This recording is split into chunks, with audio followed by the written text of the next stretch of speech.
Hello, Talisman viewers. Welcome back to Let's Play Talisman Digital Edition. I've had a few requests to do a second playthrough of this, and I was planning to anyway, so we're on the same page. The last time round we played as the priest, and we didn't win, but I didn't really expect to. I'm not sure I've ever won a game of Talisman, maybe one or two, when playing with my family. I'll mention again, as before, that this is a Steam version, an electronic version of the classic Games Workshop board game Talisman, the Magical Quest game. And it's still in development, so there may be some bugs and glitches and oddities about it. But not as many as I thought. Some of the things I attributed to bugs the last time round were actually just me misunderstanding things that I've now figured out or that people have tipped me off about. So it's probably closer to being finished than I thought it was. So, let's go. New game. As before, I'm going to stick with the standard Talisman thing of randomising characters. It's going to be me and 3 AIs, because at the moment it has local-only multiplayer. Though it should be online in the finished version of the game. Let's do this. Yes, I want to overwrite. Okay. So, we've actually got a couple of the same characters as before. The wizard up there in the top right is player 2. And the priest, who we were the last time, is player 3. But we also have a couple of new additions as well. We've got player 4 as, I think that's a troll. Yes. And you can see that he starts off with 6 strength and 1 craft. Which is pretty dramatic. He also starts off with 6 lives. In the version I used to play, the board game version, everyone had 4 lives at the start of the game, but clearly that's been amended in more recent versions. And I don't think anyone started with higher than 5 in either strength or craft. But this guy's a tank. And he has some special abilities, as we all do. The most troubling one is this. Whenever you roll a 6 for your move, you may regenerate instead of moving, heal 1 life. So that could make him difficult to kill in the end game when someone gets the Crown of Command and starts wiping lives off other players. Of course, he'll also be difficult to kill in combat, and this time round we don't have an assassin to do that effectively, so this guy could be a challenge. So yeah, we have the wizard and the priest, both of whom are craft-centric characters. And we have us up here. We are the warrior. So in contrast to our very craft-centric and sort of spiritual character the last time round, this time we're a bit more of a brawler. Not to the same extent as the troll. As you can see, we've got 4 and 2. But we are more strength-centric than we were before. I think the highest we ever got the priest's strength stat up to was 3. This guy starts at 4.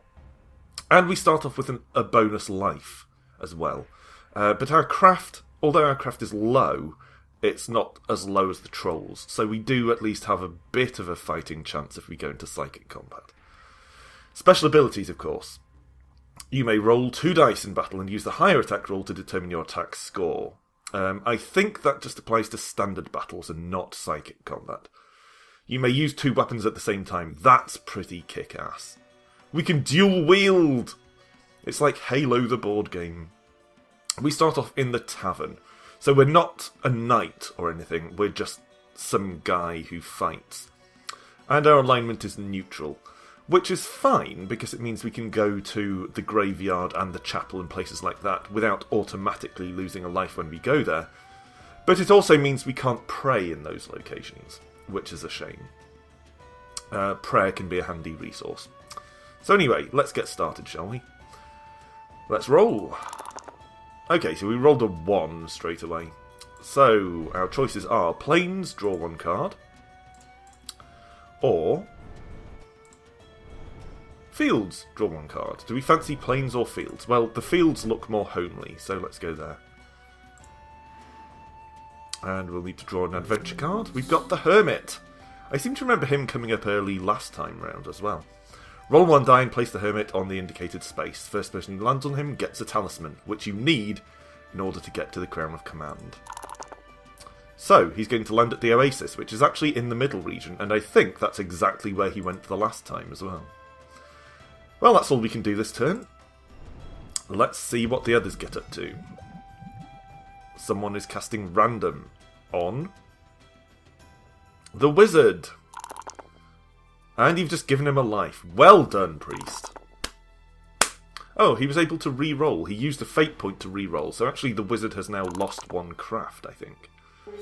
If I'm reading it correctly. Ugh. Maybe the wizard was casting it? I don't think he was. God, I've got confused with this now. Anyway, so we'll just let the others play out their turns. It can be a little difficult to follow what the AI is doing, though, particularly when some spells can be cast at any time, not only on your own turn. Magical Vortex. I think the Magical Vortex absorbs spells from everyone, but we didn't start with any spells, so that's okay. Yes, it absorbed spells from the people who have them, like the wizard. But the wizard automatically draws a new spell every time he loses his last one, so that's not a big deal for him. Incidentally, to whoever requested that I turn off Steam notifications, I've left the visual ones on, but I've turned the sound off, so hopefully you won't keep thinking you've got a message when I get one. Hope that works for you. Alright, our turn, let's roll. 6. So, we can go to fields, or we can go to fields. The question is, do we want to go down by the village, or over to the city? I reckon over here. It doesn't really make any difference. Okay, draw a card, and we've got Market Day. Clockwise, starting with yourself, all characters may immediately buy available objects at these prices. Unfortunately, we only have 1 gold, but that will allow us to buy either a sword or a helmet. Helmet gives us a bit of protection if we lose a combat.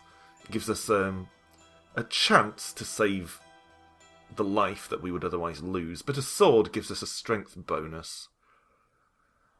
I say buy a sword. So, what have we got? I was accidentally zooming out of the map in the background there. We could get a water bottle, and traditionally, when playing the board game, water bottle is something I like to pick up early on, because it prevents you losing life if you land on the desert. But last time, playing as the priest, we spent so little time in the middle region that I think the water bottle can wait. So I say sword, for that extra bit of combatability. Add 1 to your strength during battle, not in other situations. That's crucial. Alright, so now you can see we've got a sword in our inventory. Apparently the wizard's got one as well.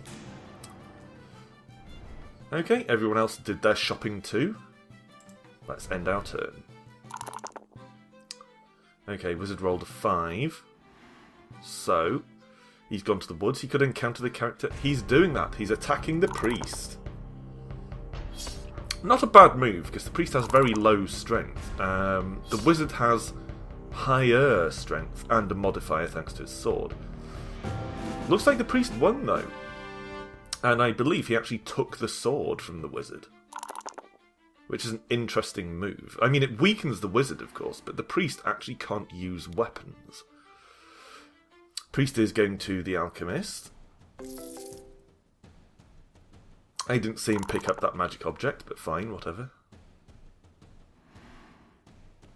Okay.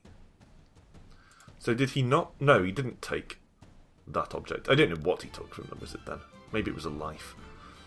Anyway, let's roll. And another 1. So, we could go to the city and attack the priest. That actually might be worth a go, although it seems a little harsh. We wouldn't really gain that much by just taking a life from him. Because, as we discovered the last time, if you exterminate a character at this stage in the game, they can just come back in. With all their starting stats and no objects and so on. We could attack him to take his water bottle. But I don't feel like there's anything particularly useful that he's holding at the moment. Or at least nothing I feel is worth attacking him for. I'm no mugger, so let's just go to the hills, draw a card. Rune Sword. No good character may have it, but we're neutral, so that's okay. Adds 1 to our strength in battle, like a normal sword. But also, when you defeat an enemy or another character, you gain a life. Not if you just rob the character of an item, though. Only if you cause them to lose a life. So it's a vampiric sword. And because we're the warrior, we can actually use the sword we bought at the market and the rune sword at the same time to give us a total strength bonus of 2 in combat. So in combat at the moment, we'll have an effective strength of 6. Let's take this. As you probably remember from last time round, we can only carry 4 objects, unless we get a mule as a follower. So we've already filled up half of our allowance of objects. Ooh, dragon, rough draw. He did roll a 6 though, so he might actually pull this off if the dragon rolls low. And it does! Wizard kills dragon, but not with magic, just by punching it really hard in the head. So he manages to gain an extra strength point there, because he can trade the dragon as a trophy for a strength bonus. When you kill 7 strength worth of enemies, you can trade them for a bonus. And the same with spirits and craft. So the troll's up now, and he's going to go there and draw a card. Fight a snake. Pretty powerful snake, actually. Strength 4. That's the same as our starting strength. But the troll wins, as he should, really, with a default strength of 6. There's no excuse, really. So, let's have a roll. Ooh, 6. I mean, not that it's innately any better, but it does take us to the ruins, where we draw 2 cards. I like draw multiple card spaces. So, what are we going to draw? First things first, a dragon. So, it's a good thing we have 2 swords, because, well, we still have a lower strength than the dragon, but we might actually have a shot at beating the thing. Alright, here we go. Oh yes, and our special ability allows us to roll 2 dice and just take the higher result, so that's something. Here we go. So we can take the 6, which takes us to 12 total. He also rolls a 6 and goes to 13. Unfortunately, that means we lose a life, and there's not a lot we can do about it. It also means that we don't get to encounter the magic portal, because we were defeated by the dragon, so we don't get to the next encounter in the sequence. That's irritating, actually. The dragon just had to roll anything less than 6, and we'd have at least survived. But no, had to roll a 6. That amulet's pretty tricky, especially for a character like the wizard, because it will prevent him casting spells for as long as he's carrying it. So if he has any sense, he'll either drop it, or maybe take it to the alchemist, turn it into gold, something like that. Where's the troll going? Over into the fields to encounter Mephistopheles.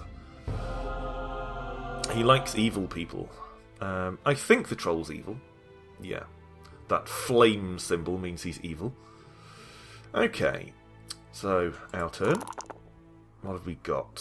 3. So we could go and attack the wizard, but actually he has a strength of 4 and a sword, which would bring him almost up to our standard.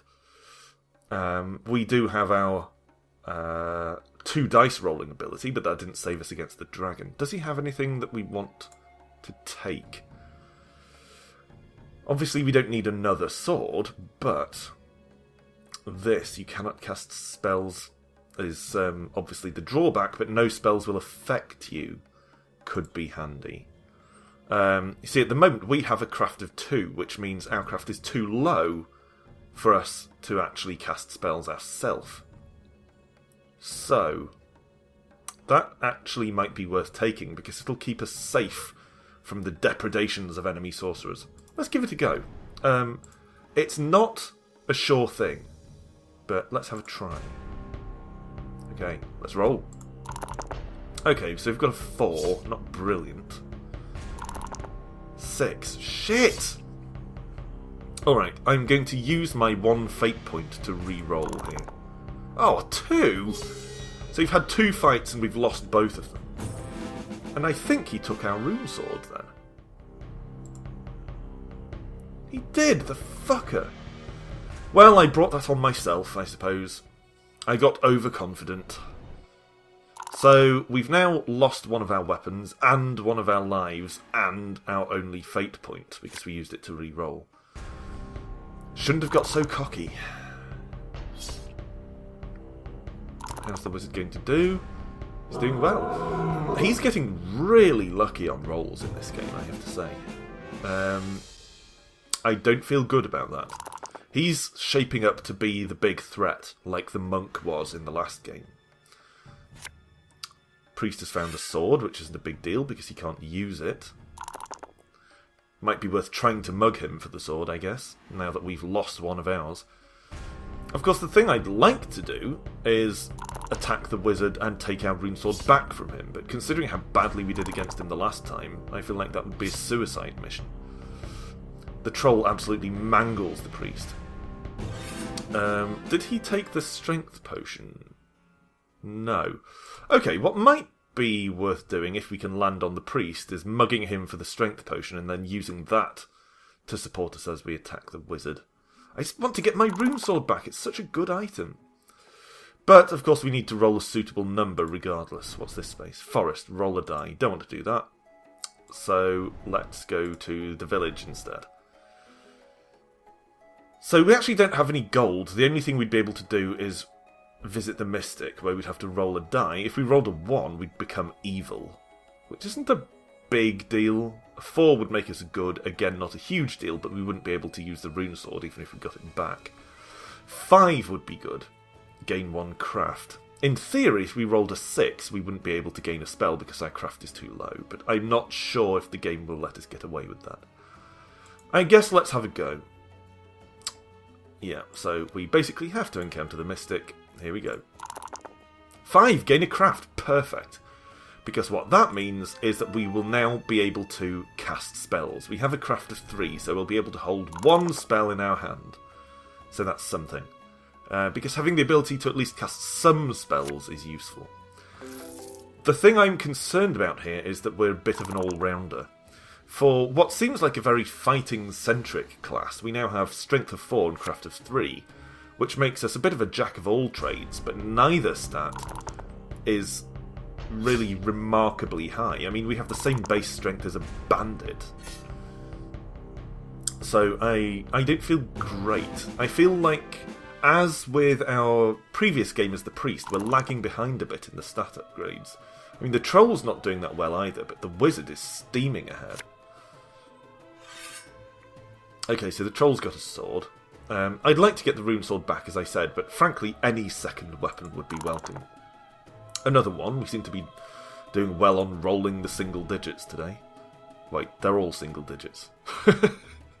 You know what I mean. Rolling ones. That's what I get for trying to say things in a fancy way. Alright, let's draw a card on the fields. I've got a pixie, which is the same follower we picked up last time as the priest. It means we don't have to roll a die if we go to the forest, unless we want to. And we can evade combat in the woods if we so choose. So yes, take the pixie. There's no limit to the number of followers, so there's no reason not to take the pixie, really. Unless you have, I think it's the hag is the follower that prevents you taking any other followers. Swig of tea while the others are taking their turn. Okay. Priest draws a card, and he gets Shadow, which shouldn't be a problem for him. If you remember from when we played as the priest, he can just exorcise spirit enemies. He doesn't get to keep them as trophies towards a stat increase, but he does get to draw a spell when he exorcises them, which is quite a good trade, really. Although in retrospect, I probably should have killed more spirits in combat, at least the weak ones, to try and improve my craft score a little bit. In any case, it's our turn. So we've got a 5. We could go to the chapel, but since we're neutral, I don't think that really makes much difference. We could heal lives at the cost of 1 gold each, but we don't have any gold anyway. So we could go back to the ruins, but we'd have to fight the dragon again. And we're in a weaker position because we don't have our second weapon. Alright, let's go to the chapel and just do nothing. It's basically an event-free turn.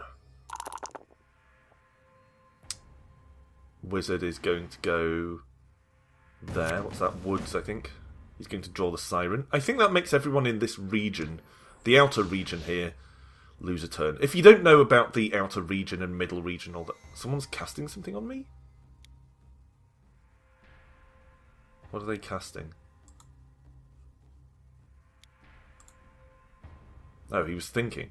Oh, is he stealing one of my followers? Oh, come on! That's the one good thing that's happened to me, and he bumped off my follower. Kidnapped her, in fact. God damn it. What was I saying? Oh yeah, if you don't know about the outer region thing around the edge of the board, the middle region there, sort of towards the middle, and then the inner region right in the very centre, then you should probably watch the first playthrough, the Priest Saga, because I explain a bit more about the game there. I'm assuming you remember everything from that first run.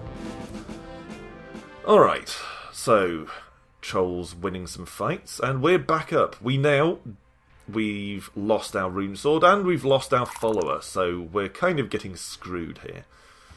What's that? Crags? Yeah, I don't want to go to the crags when we have the option to go here and just draw a card, because cards are so often good things. Or bad things. A lion is preying on everything in this area. Strength 3 isn't too bad, it should be manageable. Yeah, so we've rolled a 6.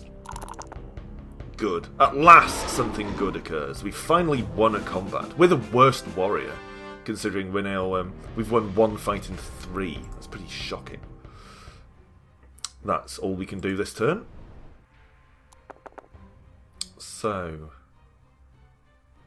Wizard is just going to roam around the board, I guess. He can take the goblin. With his base strength and his sword and everything, he's becoming quite the fighter, in much the same way as the monk did. I wonder if it's just a player 2 thing. Player 2 always becomes a badass fighter. Okay. The priest, I have to say, is not necessarily doing better than we did as the priest, in most ways, but he's been quite sneaky. He's getting a lot of good draws. And of course, nicking our follower was quite the sneaky action. Troll prayed at the shrine and gained a life, which is okay. Okay, so we've got a 4. We could go back to the village again, or we could go to the crags. Well, I guess the village, because I don't want to go to the crags. They're a hassle. So, we'll encounter the mystic. Hopefully we're not going to roll something rubbish. Okay, we've rolled a 2. We're ignored. That's fine. I mean, we've had 2 uneventful turns in a row, which is a little frustrating, but at least we're not running into dragons or anything, so that's something. I'm not seriously planning on trying to take our rune sword back from the wizard. I mean, if the opportunity comes up, I might give it a go. But he's actually becoming dangerously strong. So I feel like it wouldn't necessarily be a good idea to attack him.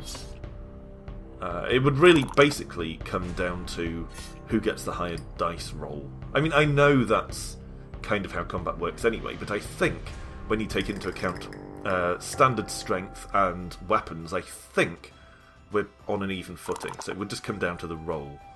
And we haven't exactly done well with rolls so far.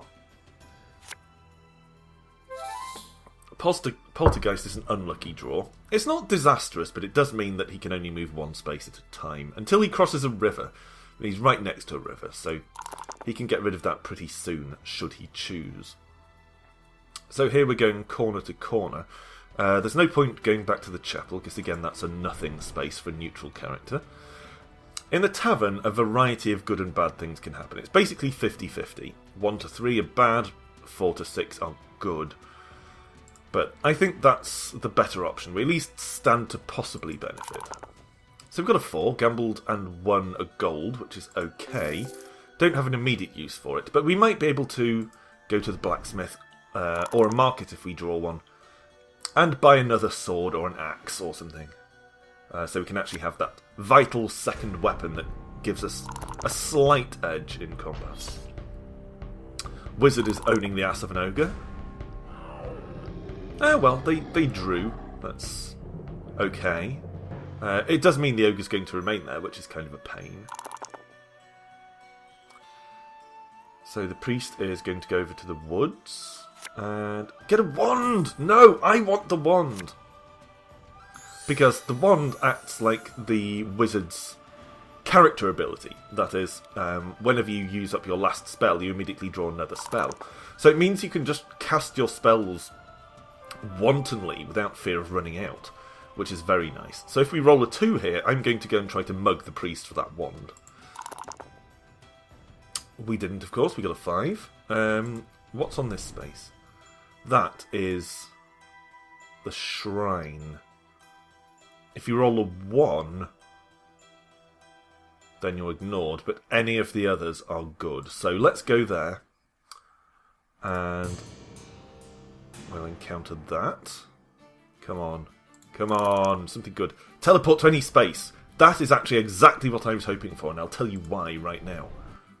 We'll go to the priest, and hopefully we'll be able to attack him. Yes! Give me your wand, priest. Don't make me hurt you. Huh? Oh, the absolute ass bag! Do you know what he did? Do you know what he did just there? He used the pixie follower that he stole from me to evade my attack because he's in the woods. That absolute bastard! I can't believe he did that. God damn it. Oh well, our turn's over. This is how Talisman goes. There are some fun turns of events sometimes. Oh, God. Oh, are we just doomed to have a series of unlucky runs in this game? Well, the priest only gets to move 1. He's going to draw a card rather than tangle with the wizard. Marsh is rubbish. It will mean that he misses a turn there because he doesn't have the strength to get out of the marsh. But nor do we. So even if we roll a 1 and go to that space, we will also miss a turn. So we actually won't have the chance to fight it. Oh no, I think we can encounter him instead of the space. So that would be okay. I guess if you encounter the priest in the marsh, then you don't encounter the marsh. You just, I don't know, push him over and walk on him, perhaps. Let's roll. Oh, 6. I wanted a 1. I kept rolling 1s before when I didn't want them. Now I can't roll a 1. Okay, well, let's just go here and draw a card.